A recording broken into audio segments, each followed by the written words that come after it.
Aleluia, Jesus. Pode continuar. Aleluia. Vamos aplaudir o nome do Senhor Jesus nessa noite. Glória a Deus. Aleluia. Aleluia. Glória a Deus.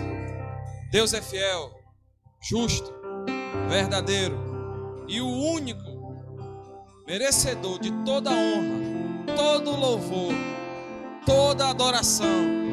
É o nosso Deus que está fazendo aniversário. Jesus, aquele que nasceu e morreu. Aquela história de amor que começou a ser escrita na eternidade. E que Deus veio ao mundo em um corpo tão frágil de uma criança. E veio para o que era seus. E os seus não o receberam.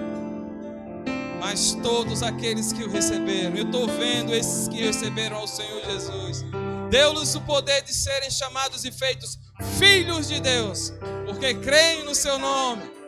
Deus é fiel, justo e merecedor de toda a honra, todo o louvor, toda a glória e toda a adoração. Aleluia. Aleluia, Jesus. Aleluia. Muito obrigado. Deus abençoe. Glórias ao Senhor Jesus. É muito bom estar com vocês novamente, estar aqui novamente. Deus sabe o quanto eu gosto de compartilhar um pouco da palavra dele, de ser canal, de ser servo. Quanto mais nós estudamos, mais recai sobre os nossos ombros uma responsabilidade imensa de compartilhar de uma forma tranquila, de uma forma verdadeira e embasada na Bíblia, os seus preceitos e os seus ensinamentos. Nós buscamos ao Senhor, nos enchemos do seu Espírito para servirmos na igreja e fora da igreja. É por isso que nós estamos aqui. Glória a Deus. Irmãos, em primeiro lugar, se eu não falar agora, eu vou esquecer. Muito obrigado, Igreja Cristã Gileade. E eu estou agradecendo em nome da minha família, pelo carinho que... Não é uma despedida, calma. Pelo carinho que vocês deixaram explícito na vitrine. Quando vocês, não todos, mas uma boa parte, quando vocês nos deram os pacotes de fralda. E eu estava esperando um momento. Não, eu vou deixar para agradecer lá na frente, porque eu quero fazer um agradecimento coletivo. Em nome do Jean Moraes e da Maiara Moraes e da nossa família que cresceu exponencialmente. Estamos muito felizes, cansados, mas felizes. São 16 fraldas por dia. Em momentos inusitados, Deus é fiel e justo e tem nos dado força. Então você que um dia pretende ser papai, é um amor fora de sério, fora do comum. Você que é recém-casado aí, que se planeje. E se quiser, eu posso orar por você para que essa unção recaia sobre você também. Deus abençoe você e a sua família. Glória a Deus, aleluia. Meus amados, hoje nós estamos aqui para celebrar. Celebrar. Mesmo que de uma forma convencional, mesmo que de uma forma cultural, mas celebrar o nascimento do Senhor Jesus. Existem controvérsias em relação à data exata do seu nascimento, mas culturalmente nós estamos aqui, celebrando essa data tão fantástica, tão abençoadora. E foi nessa data, nesse nascimento, através desse nascimento, que o Senhor começou a concretizar toda a sua estratégia de resgate e de demonstração do seu amor para com a humanidade. Antes de nós entrarmos na pregação em si, o que nós vamos conversar aqui é a história de um casal, de pessoas simples, mas de uma descendência judaica chancelada. Nós vamos falar da história de José e Maria, que passaram por todos os seus perrengues até se chegar naquele local onde Jesus nasceu. Nós vamos falar um pouquinho sobre isso hoje. O nascimento de Jesus, ele não é descrito em todos os evangelhos. Possivelmente ele é descrito só em Mateus e em Lucas. Possivelmente foram assassinadas cerca de 30 crianças a mando do cruel Herodes, quando ele temeu ser subjugado e ter o seu trono usurpado. Ele tinha essas manias cruéis. Cerca de mais ou menos 30 crianças, Jean, porque não mais que isso. Lembrem-se que Belém era um vilarejo. Belém não era uma cidade grande, não era uma mega cidade. Então, e não foram todas as crianças que foram assassinadas. Tinha uma idade específica, de 0 a 2 anos. A Bíblia não registra o número exato de sábios que foram adorar ao Senhor Jesus, os sábios persas. Mas ela registra, sim, 3 presentes. Convencionalmente, as pessoas fazem a ligação dos 3 presentes com os 3 sábios, possivelmente persas, babilônicos.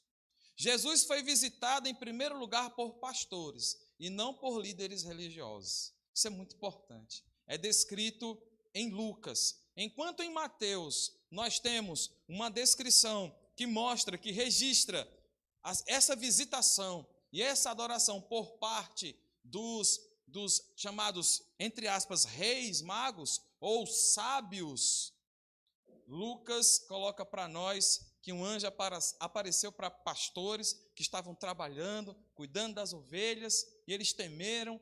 E como muitas vezes na Bíblia, quando o anjo aparece, ele tranquiliza logo a pessoa que está vendo. Logo, calma, não tenha medo não. E o anjo comunica o que estava acontecendo ou em vez de acontecer.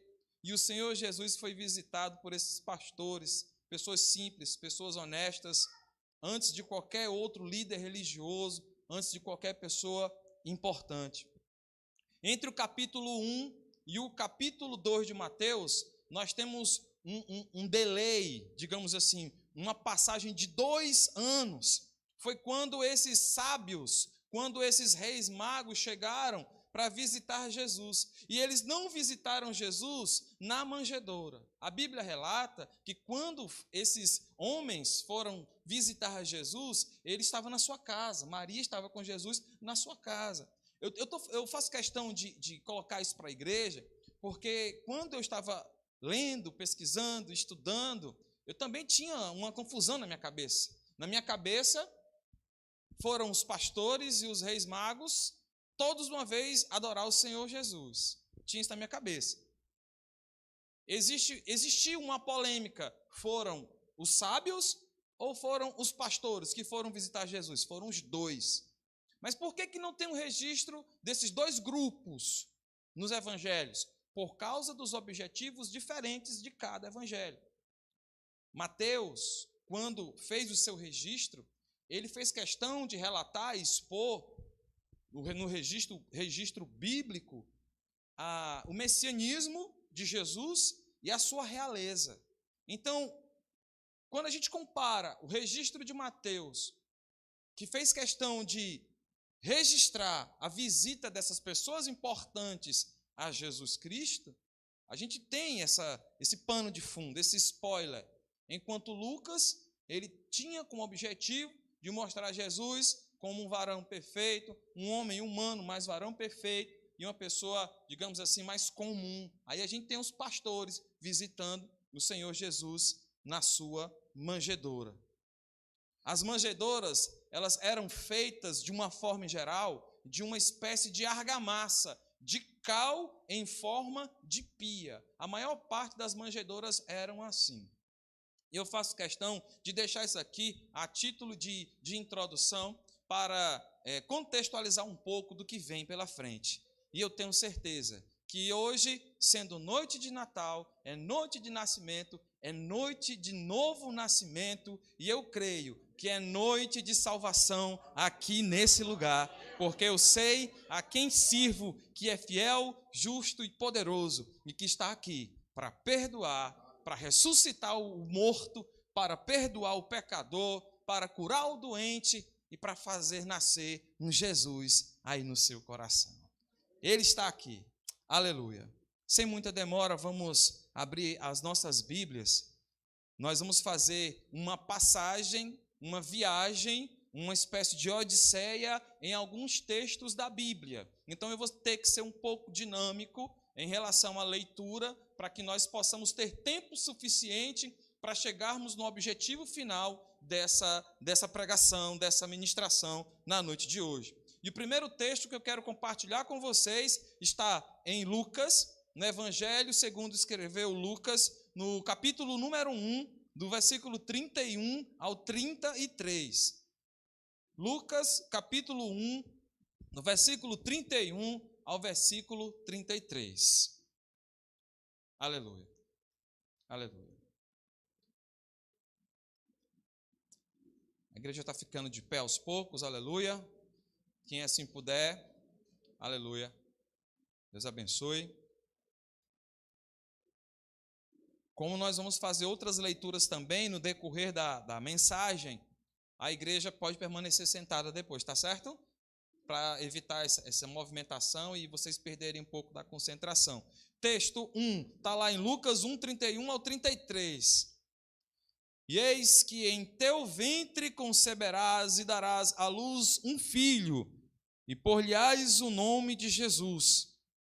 Este será grande e será chamado Filho do Altíssimo, e o Senhor Deus lhe dará o trono de Davi, seu pai, e reinará eternamente na casa de Jacó, e o seu reino não terá fim. Senhor, obrigado por essa leitura inicial da Tua palavra. Abençoa-nos, Senhor, que o nosso coração esteja aberto para essa ministração. Nos abençoe em nome de Jesus, Pai. Amém. Aleluia. Essa é a primeira leitura dentre algumas que nós vamos compartilhar na noite de hoje. E em primeiro lugar, eu quero compartilhar com a igreja algumas verdades sobre o Messias. Algumas coisas que estão textualmente registradas aqui nesses 3 versículos. E a primeira coisa é a sua verdadeira humanidade. Quando você lê aí, conceberás e darás à luz a um filho. Essa expressão mostra para nós a verdadeira humanidade do Messias. Mas não fica só por aí, tem outras coisas que o texto também coloca para nós. Vamos extrair isso do texto. Sua divindade e missão como Salvador está registrado na seguinte expressão: a quem chamarás pelo nome de Jesus, que significa Jeová é o Salvador. Nós já temos 2 características do Messias. Uma outra característica está intrínseca em relação à sua grandeza. Quando você observa, será grande, tanto a sua pessoa como o seu trabalho. Nós já temos 3 informações sobre o Messias. A quarta, seu direito ao trono, na verdade, sua identidade como filho de Deus. E será chamado Filho do Altíssimo. Prosseguindo, nós chegamos a uma outra característica, fica ligado, seu direito ao trono de Davi. Deus, o Senhor, lhe dará o trono de Davi, seu pai. Isso assim estabelece como o Messias, e o seu reinado será eterno, será universal, e nós percebemos isso na seguinte expressão do texto lido com vocês: ele reinará para sempre sobre a casa de Jacó, e o seu reinado não terá fim. O que foi que nós fizemos aqui? Nós extraímos e interpretamos o texto pelo texto. Muitas vezes a Bíblia, ela coloca de uma forma clara a mensagem exposta e preparada para você. Aqui não é o que você acha, é o que a Bíblia diz para você. A Bíblia, ela não permite relativismo, ela não permite o subjetivismo. A Bíblia é a palavra de Deus, e Deus não está brincando de fazer enigmas e de se esconder para o seu povo. Não é essa a intenção do Senhor. Se a Bíblia é a palavra de Deus, Ele faz questão de se expor para os seus filhos, para que haja transformação, para que haja crescimento e instrução de qualidade para a sua vida espiritual. Deus seja louvado. Deus seja louvado. Em Lucas, no capítulo 1, ainda em Lucas, no capítulo 1, 36 e 37, nós temos uma outra passagem também muito importante dentro desse contexto do nascimento de Jesus. E assim diz a palavra de Deus: e eis que também Isabel, tua prima, concebeu um filho em sua velhice. E é este o 6º mês para aquela que era chamada estéril. No versículo 37. Porque para Deus nada é impossível. Quem escutou Deus falar ao seu coração só na leitura da palavra, sem a explicação da palavra? Quem já ouviu a voz de Deus nessa noite? Se o culto acabasse agora, você já iria para casa se sentindo abençoado? Deus já falou com você na noite de hoje? Pois eu quero te alertar uma coisa: ainda tem mais coisas para você nessa noite. Ainda existem milagres que podem acontecer no seu coração nessa noite. Ainda podem acontecer nascimentos na sua vida espiritual nessa noite. Por isso, se desarme e fique atento, porque é Deus quem fala com você através da sua palavra. Aleluia. Amados, por que que nós colocamos esse fragmento de texto para vocês? Primeiro, para que Maria ficasse tranquila. O anjo estava tranquilizando Maria. Mulher de idade avançada, estéril, mas ficou grávida. Como era o nome do menino? Na verdade, Isabel. Como era o nome do filho? João. Vocês conhecem a história de João, né? A voz do que clama no deserto. Foi importante para o ministério de Jesus? Sim, porque ele preparou todo o caminho. E quando Deus fala que não haverá impossíveis, Deus não é homem para que minta. Eu poderia mentir para você, mas Deus não. Deus é o Deus do improvável. Deus é o Deus do impossível. O nosso Deus é aquele que quando fala, Ele fala. E quando Ele faz, Ele faz. A porta que Ele abre, ninguém fecha. E a porta que Ele fecha, ninguém abre.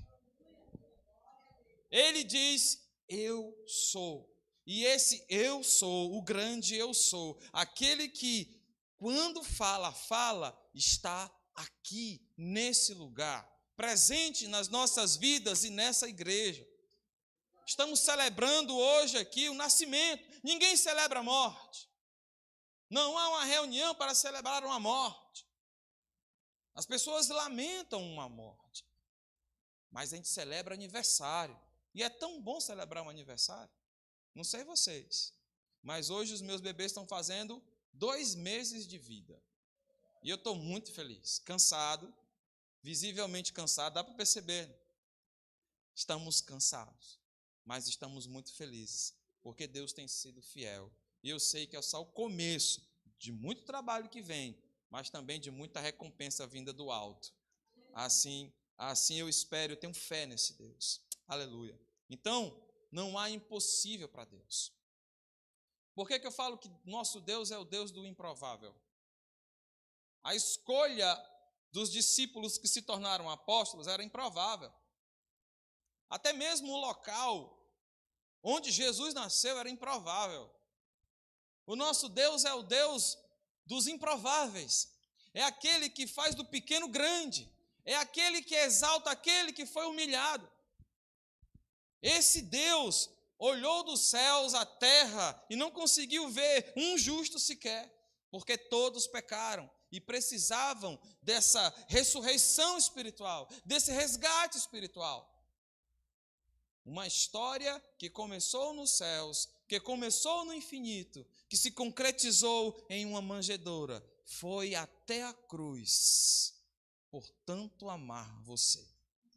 Porque Jesus foi perseguido desde do seu nascimento. Desde o seu nascimento não teve um dia de tranquilidade para o nosso mestre. Nós sabemos disso. até quando ele estava sendo crucificado, no ato da crucificação, o diabo estava tentando arruinar os planos de Deus para resgatar a humanidade. Mas Deus, como eu falei desde o começo, Deus é fiel e justo.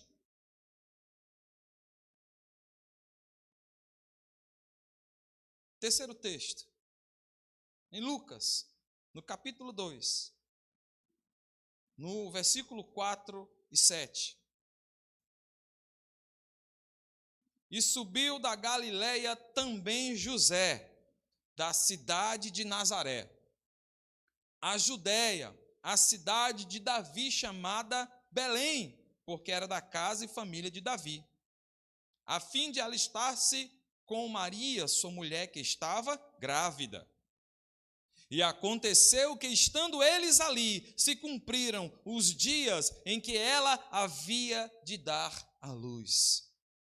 E deu à luz o seu filho primogênito, grave essa palavra, e envolveu-os em panos, e deitou-o numa manjedoura, porque não havia lugar para eles na estalagem. Vamos pegar o versículo 7. E deu à luz o seu filho primogênito. Aqui não fala filho unigênito, fala filho primogênito. Se fosse um único filho gerado, estaria na Bíblia. Isso é muito importante. Teologicamente, isso aqui é muito importante. Isso quer dizer que outros vieram. Mas na frente ele coloca: envolveu-os em panos, deitou numa manjedoura, porque não havia lugar para eles na estalagem. Vamos explicar um pouquinho aqui essas passagens, esses versículos. O decreto de Augusto, ou César Augusto, trouxe José e Maria a Belém, exatamente no tempo para que o Messias nascesse. Onde? Em Belém. E o que tem a ver isso com a pregação de hoje? Cumprimento de profecia. O Velho Testamento, ele aponta para Jesus. Para os mais atentos e pesquisadores, às vezes nem tanto tão atentos, mas o Velho Testamento, ele aponta para Cristo. Ele aponta para Jesus. Se você rapidamente abrir a sua Bíblia em Miqueias, no capítulo 5, no versículo 2, tem lá: e tu, Belém Efrata, posto que pequena entre milhares de Judá, de ti me sairá o que será Senhor em Israel, e cujas origens são desde os tempos antigos, desde os dias da eternidade. Quem era Belém? Ou o que era Belém? Um vilarejo. Não era o local mais importante. Olha o contexto e o pano de fundo onde Jesus nasceu. Ele não nasceu na melhor maternidade da época. Ele não nasceu em um hospital de ponta. Não existiam planos de saúde naquela época. Nasceu em uma cidade simples, em um vilarejo simples. Mas olha só o que aconteceu em Belém. Ficou marcado na história do cristianismo como local onde Jesus nasceu. Você quer mais alguma coisa que isso? Para mim está bom demais. Para mim está bom demais. É assim que Deus faz. Ele pega aquele pequenino, fraco, sujo, aquele que não tem importância nenhuma, e ele levanta. Aquele caído, ele levanta. Aquele que se acha o último da fila, ele olha lá: eu quero aquele ali. É aquele ali que eu quero. É aquele que sempre fica por trás das cortinas, trabalhando na parte mais obscura dos eventos. O Senhor está te vendo, amado. O Senhor está vendo você, minha amada. E Ele se importa com você. Da mesma forma como, olha só que interessante, não foram os grandes líderes religiosos que receberam as primeiras notícias do nascimento de Jesus. Foram pessoas simples. Jesus não nasceu em uma mega cidade, foi no vilarejo.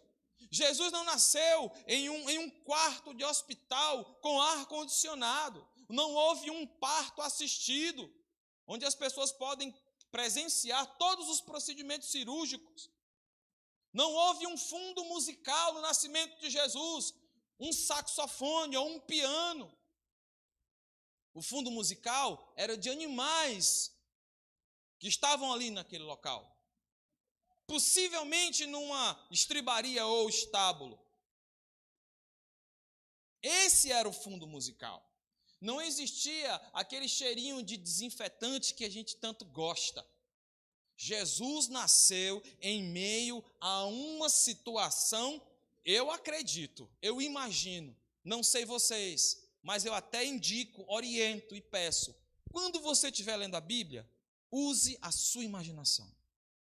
Isso é muito importante. Facilita o processo de assimilação do que Deus está falando com você. Eu fico imaginando Maria sentindo as dores de parto. Não existia uma equipe médica lá, dando força, um apoio moral para Maria. Anestesias, bisturis, caneta laser, de forma nenhuma. Cheirinho de desinfetante, ar-condicionado, de forma nenhuma. Nós podemos até fazer uma comparação em relação ao local onde Jesus nasceu. Onde Deus se fez carne, e o Verbo se fez carne e habitou entre os homens. Começa ali.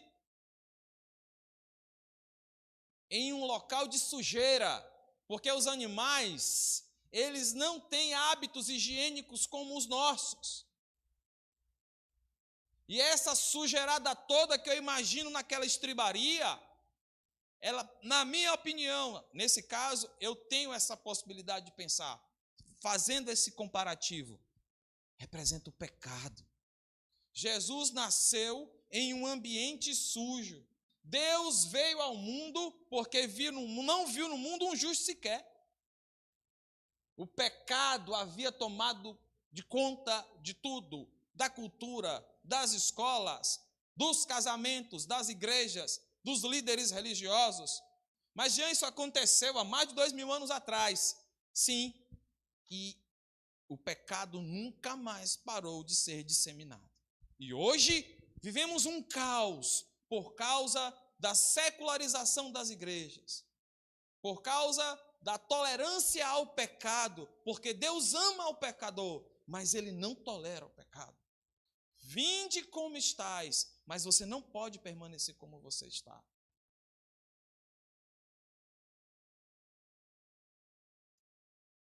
Belém estava superlotada. Quando José e Maria chegaram lá, todas as estalagens estavam cheias. Eu fico imaginando aquela mulher com a barriga enorme, aquele homem preocupado. A qualquer momento, a minha esposa entrará em trabalho de parto. E como é que vai ser isso? Vai ser aqui na calçada? Vai ser aqui no meio da rua? Vai ser nesse beco escuro? Foram atrás de locais para se instalarem, mas não tinha lugar porque estava tudo cheio. Não tinha lugar para Jesus nascer. Para aqueles mais sensíveis, eu acredito que já estão pegando um pouco do que vem pela frente. Não havia lugar para Jesus nascer. Não havia lugar adequado para Jesus nascer. Tudo estava cheio. Muita gente naquele vilarejo. Todas as pousadas e estalagens estavam completamente lotadas. E o único lugar onde puderam ficar foi possivelmente em um estábulo ou estribaria, que fazia parte de possivelmente uma pousada, de uma estalagem. Eu acredito que isso já era um presságio do que estava para acontecer. Porque não existia lugar para Jesus. Já era uma pequena amostra de como os homens iriam receber o Salvador. E na noite de hoje, um Deus quer nascer no seu coração. O Jesus, o teu Salvador. Eu fico imaginando, usando um pouquinho dessa licença poética, eu vejo José e Maria atrás de um local adequado para que acontecesse aquele parto, para que Jesus pudesse nascer, mas não tinha lugar nenhum. E hoje o Senhor pergunta para você: existe lugar onde possa nascer o Filho de Deus na sua vida? Ou será que está tudo cheio? E esse lugar se chama o seu coração. Existe lugar nesse coração para que esse Deus possa nascer e fazer morada.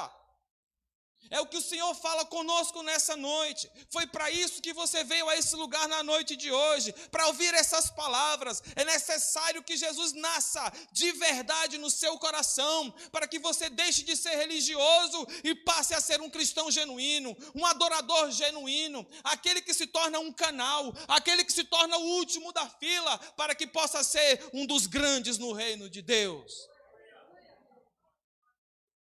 Será que existe lugar no seu coração?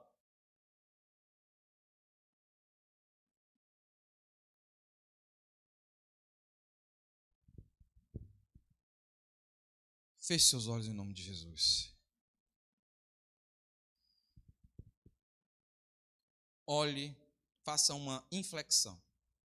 Olhe para dentro do seu coração. Em que área do seu coração Jesus mora? Em que parte? Qual a porcentagem do seu coração que pertence a Cristo? 5%, 10%, 50%, todo? Quando você estiver olhando para o seu coração, faça essa reflexão, gente. Cuidado, porque você vai se deparar com partes do seu coração sujas por conta do pecado. Ali tem um pouco de prostituição, ali tem um pouco de mentira, ali tem um pouco de corrupção, aqui tem um pouco de idolatria, aqui tem um pouco de violência. Não tem lugar para Jesus aqui não. Meu coração está cheio do que é errado. Hoje é noite de salvação nesse lugar. Hoje é noite de arrependimento nesse lugar. Hoje é noite de reconciliação nesse lugar. Hoje é noite de nascimento de Jesus na sua vida, para que você possa realmente, de verdade, sentir que no seu coração mora um Deus que se preocupa com você e que ama você. A nossa sociedade, agora olha para mim, por gentileza, a nossa sociedade anda muito ocupada. Esse ritmo pós-moderno é frenético. São tantas metas, tantas viagens, tantas propostas de trabalho, de pesquisa. Você tem tempo para tanta coisa. Você vira uma noite maratonando uma série do Netflix, ou tentando finalizar um jogo de videogame, ou você de repente não tem tempo para ler a Bíblia, porque você trabalha demais e tem que bater as suas metas, porque você tem umas coisas a fazer nesse seu trabalho, na sua profissão. A nossa sociedade hoje esquece-se que nós somos um corpo frágil.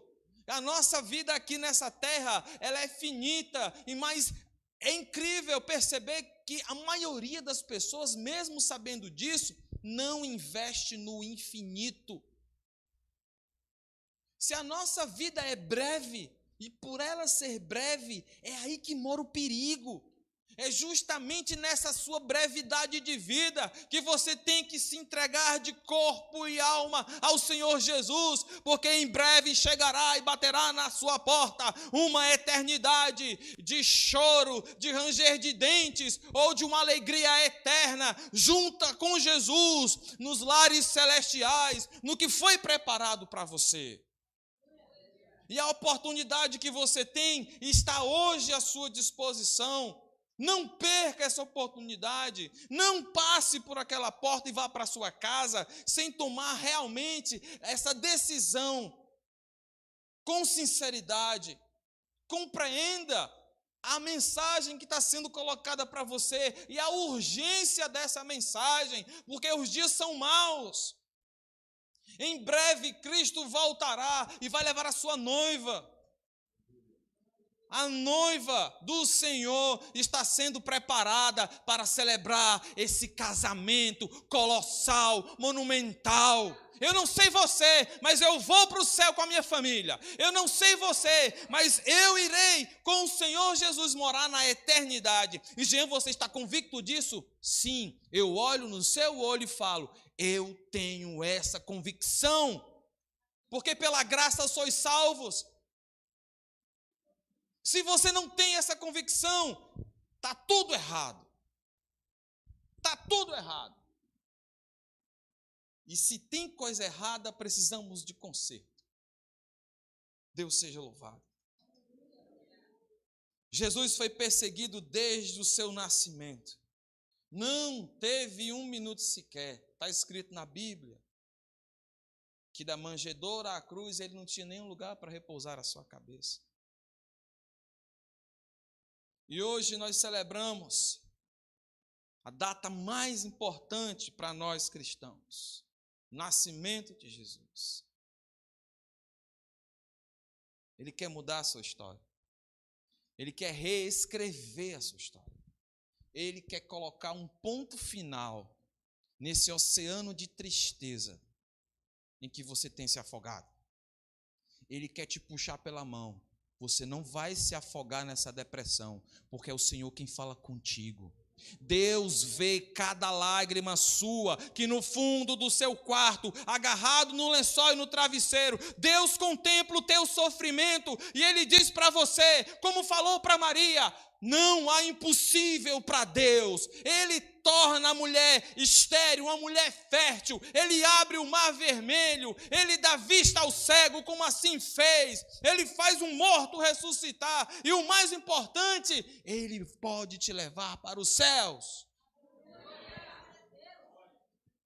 Porque Deus amou o mundo de uma tal maneira que deu o seu único filho, seu filho unigênito. Aqui é unigênito. Ele deu seu filho por você. Um amor tão grande, tão inquantificável, impossível de se quantificar, impossível de se descrever. Deus decidiu amar você. Muita gente fica só aí nessa parte da passagem bíblica. Para que todo aquele que nele crê não pereça. Muita gente esquece disso. Deus amou o mundo de uma tal maneira que mandou Jesus. Tem gente que fica só aí. Cuidado, porque existe o restante da frase. Para que todo aquele que nele crê não pereça, mas tenha a vida eterna. E a palavra crer, se a gente for pegar etimologicamente essa palavra vinda do grego, o crer não é só acreditar que existe, mas é fazer com que sejam cumpridos os seus preceitos e mandamentos. Não é só crer em Deus. Porque crer crença por crença, o diabo é o maior crente de todos. Então precisamos sim reconhecer em Jesus a única salvação. Porque Ele não é um dos caminhos, Ele é o caminho. Ele não é uma das verdades, Jesus é a verdade. Não existe esse pluralismo que estão defendendo em algumas igrejas. Satanás tem sido muito inteligente, ardiloso, semeando o mal dentro das igrejas, semeando o pluralismo dentro das igrejas. Gente, cremos em um Deus que é absoluto, em uma verdade que é absoluta, que não permite relativismo, que não permite secularismo. Vivemos num mundo plural, sim, mas a pluralidade, na verdade, o pluralismo, ele é nocivo, e tenha muito cuidado com isso.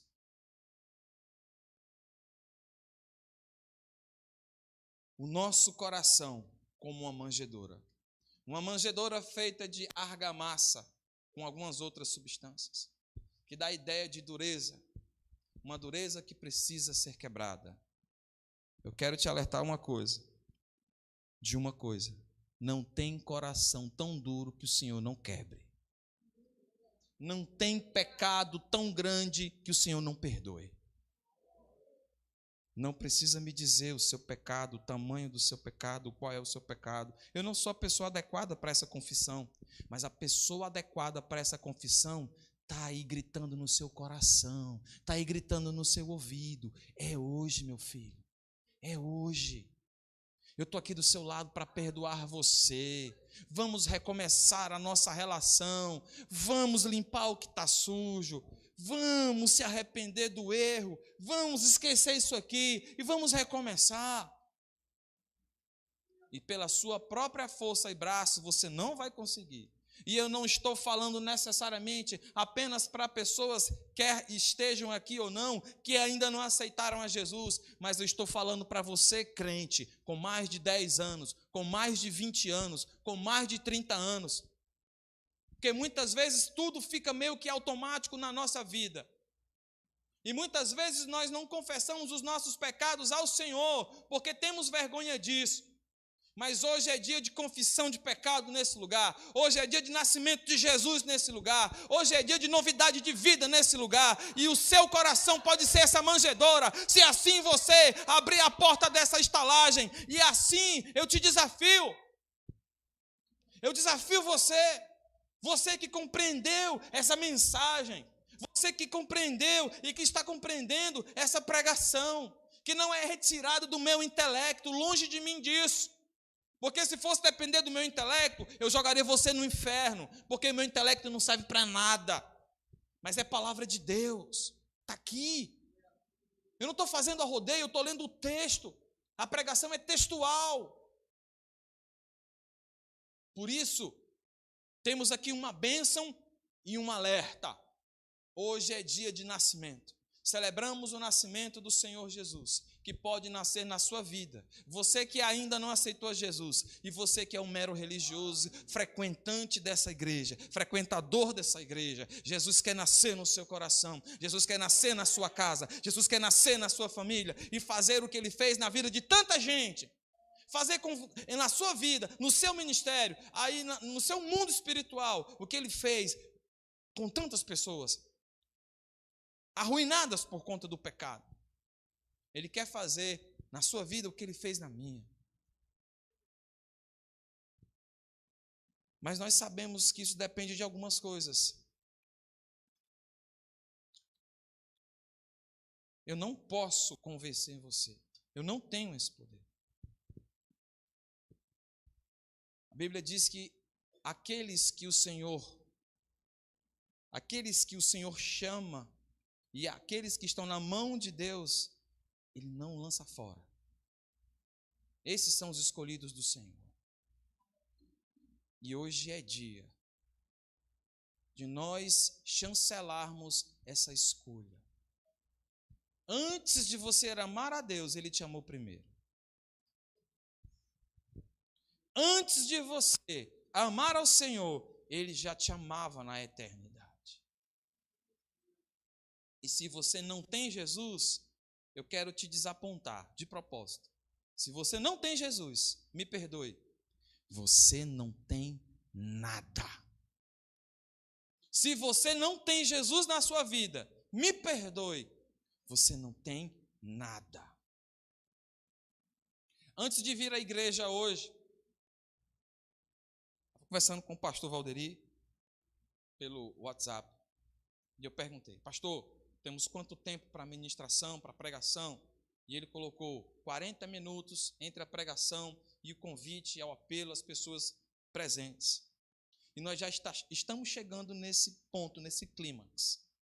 Isso aí já é um toque para os músicos, né?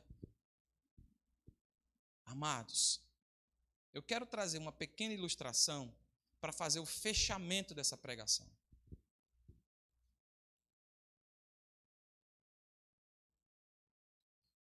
Conta-se uma história de um pai e de um filho. Eles eram muito amigos. E ambos gostavam muito de arte. Essa história é bem conhecida. Na casa desse homem, que era uma verdadeira mansão, existiam obras de arte caríssimas. caríssimas. Eles moravam numa belíssima mansão, saíam para pescar, eram confidentes, eram os melhores amigos, um pai e um filho. Mas a alegria de convivência destes dois homens foi interrompida pela guerra. E aquele jovem, por mais que o pai dissesse que não, ele foi para o fronte de batalha. E ele era destemido.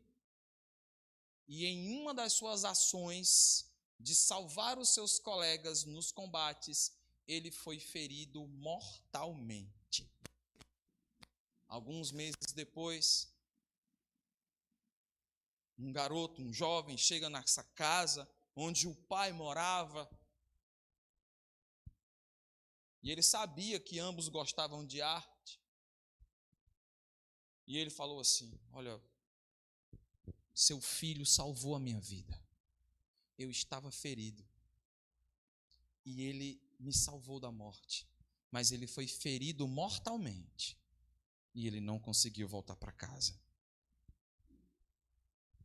Ele salvou a minha vida. Eu não sou um artista, mas eu desenhei o rosto do seu filho querido aqui nesse quadro.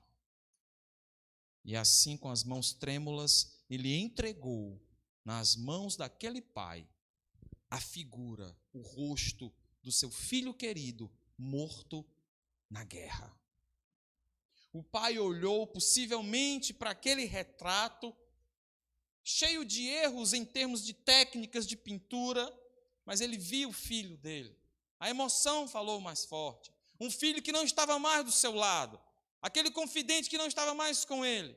Um filho amado, filho querido, agora eternizado, entre aspas, naquela imagem, naquele quadro. Sabe o que foi que aquele pai fez? Ele pegou o quadro e colocou na parte mais alta entre todos os quadros que ele tinha na sua casa. E eram muitos quadros, um mais caro do que o outro. O tempo foi passando, e aquele pai morreu. Porém, antes de morrer, ele chamou o seu advogado, que trabalhava com o testamento, e ele colocou algumas cláusulas para o seu testamento. E ele decidiu fazer um leilão de todos os quadros que estavam na parede. O dia do leilão chegou. E o organizador do leilão começou com o quadro do filho, o retrato do filho. E os presentes falaram assim: poxa, como assim começar um leilão desse? Com tantos quadros famosos aqui, você nos começa com essa imagem tão mal desenhada, um quadro que não tem valor nenhum. Por que a gente não começa com esses outros quadros mais caros?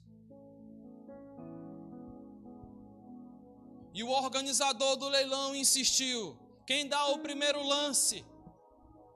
Quem dá o primeiro lance aqui no quadro, retrato do filho? E ele repetiu isso por várias e várias vezes. Quando uma pessoa lá do fundo, amigo da família, que conhecia aquela história de vida, levantou a mão: eu vou arrematar esse quadro. E o comprou por aproximadamente $100. E quando aquele homem estava se aproximando para pegar o quadro, o organizador do leilão levantou a sua voz e, para surpresa de todos, disse: o leilão está encerrado. O leilão acabou. E todos ficaram atônitos. Como assim o leilão acabou? Existem tantos outros quadros aqui para esse leilão. E aí o organizador revelou o que estava escrito no testamento. Meus senhores, disse o organizador, o testamento que autorizava a venda dessas obras de arte dizia que o primeiro quadro a ser vendido deveria ser o retrato do filho. E quem comprasse o retrato do filho, automaticamente seria possuidor de toda a coleção. Não existia mais sentido para o leilão. E onde eu quero chegar com isso? 1 João, capítulo 5, versículo 12. Quem tem o filho, tem a vida, tem tudo. Quem não tem o filho de Deus, não tem a vida. Vamos ficar de pé em nome de Jesus.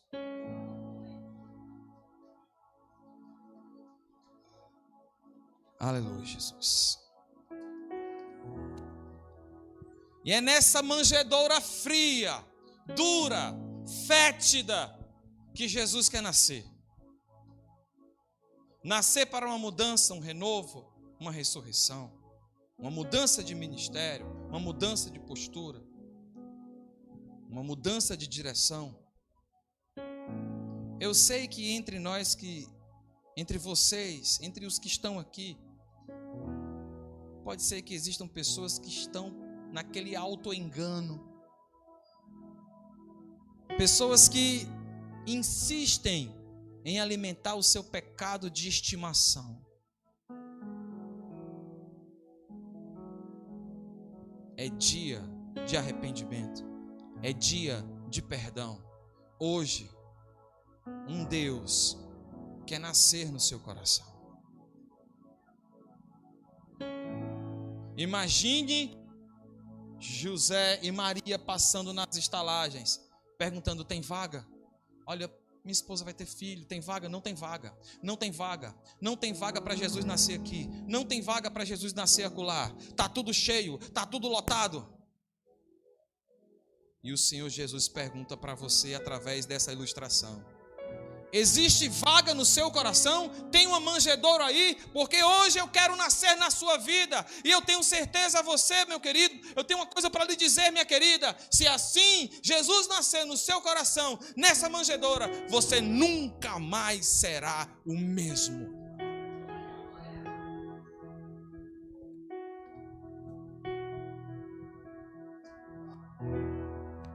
Neste lugar Tu és real. Feche seus olhos em nome de Jesus. Feche seus olhos em nome de Jesus. Vou me entregar totalmente.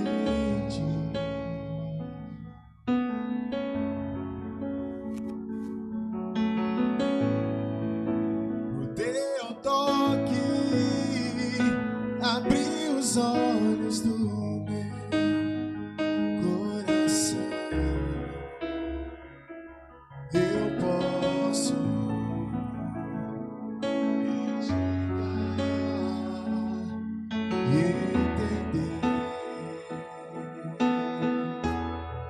se eu me humilhar diante do teu altar e sacrificar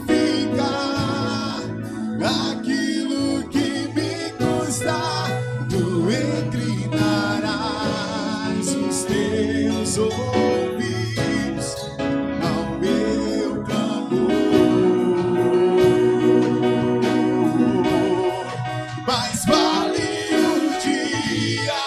no centro do teu querer, que toda a vida seja mais te conhecer.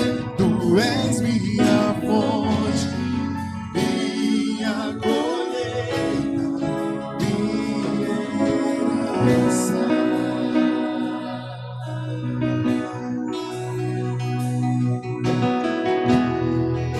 Neste lugar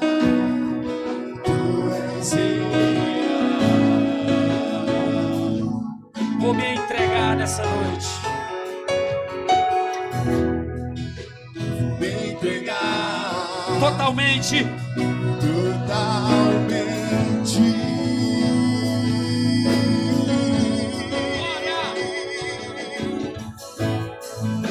O teu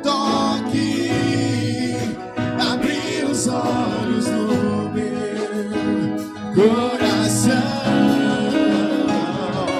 Eu posso enxergar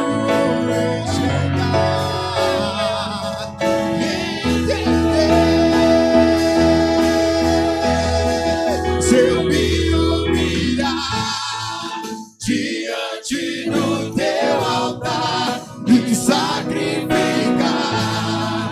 aquilo que me custa, tu inclinarás os teus ouvidos ao meu clamor.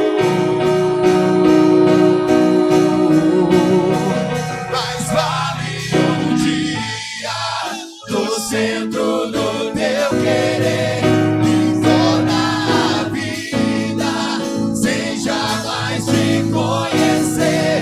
Tu és minha fonte, minha colheita. Ele é a tua herança.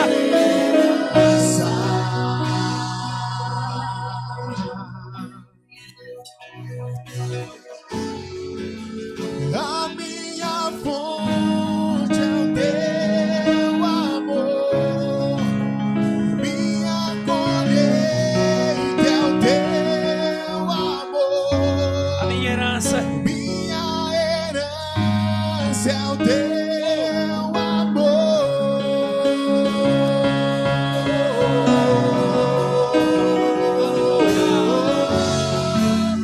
A minha fonte é o teu amor, minha colheita é o teu amor, A minha herança. minha herança é o teu amor.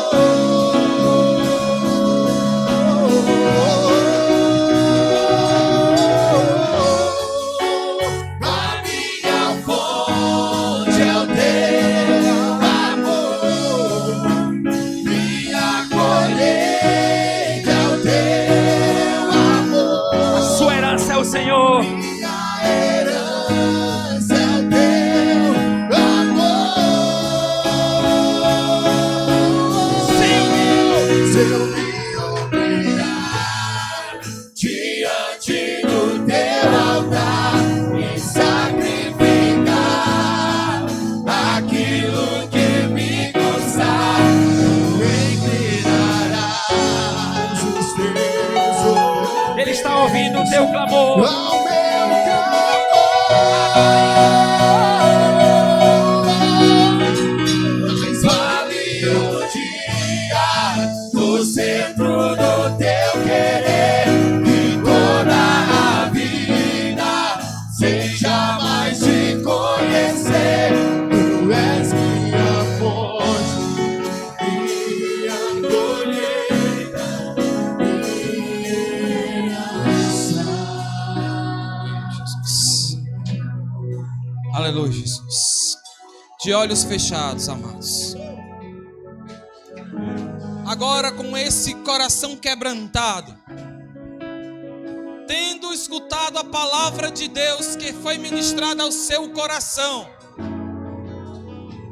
se você entendeu a mensagem de hoje, a mim não importa o que aconteceu, o que você fez, onde você errou, quando você errou, mas ao Senhor importa que você se arrependa do seu pecado e venha se reconciliar com Ele, e que você o aceite no seu coração. E como foi colocado no início dessa palavra, hoje é dia de salvação nesse lugar, hoje é dia de renovo nesse lugar, hoje é dia de reconciliação nesse lugar. E você com seu olhinho fechado aí, do jeito que você está, o Senhor Jesus pergunta para você: existe uma manjedoura aí? Posso nascer nesse coração? Existe sim alguém que entendeu a palavra de Deus, que foi convencido não por mim, mas pela palavra do Senhor, que precisa de Deus, que está convicto que sozinho não consegue, que está convicta que precisa de um renovo espiritual, pois está colocado diante de você essa oportunidade. Eu sei que tem pessoas aqui que estavam tentando fazer isso e que estavam planejando isso para o culto da virada, mas não dá tempo. Venha hoje, não deixe para amanhã, não deixe para amanhã. E eu já vejo a primeira pessoa. Onde está a segunda pessoa? Eu já vejo a segunda pessoa. Onde está a terceira pessoa? Venha em nome de Jesus. E eu já vejo a terceira pessoa. Onde está a quarta pessoa? Venha em nome de Jesus, porque é Deus quem fala com você através da sua palavra. Aleluia! Diante do teu altar e sacrificar Aquilo que me custar, aquilo que me custar. o Senhor está ouvindo os teus ouvidos Seus ouvidos ao meu clamor. Mas vale um dia no centro do teu querer, que toda a vida seja mais te conhecer. Tu és minha fonte, minha colheita, minha herança. Aleluia, Jesus. Deus seja louvado e exaltado. Senhor dos exércitos, o bom pastor que dá sua vida pelas ovelhas, o Pai amado que te recebe nos braços de volta. Ainda há lugar nos braços do Pai, ainda há lugar nesse aprisco. Aleluia.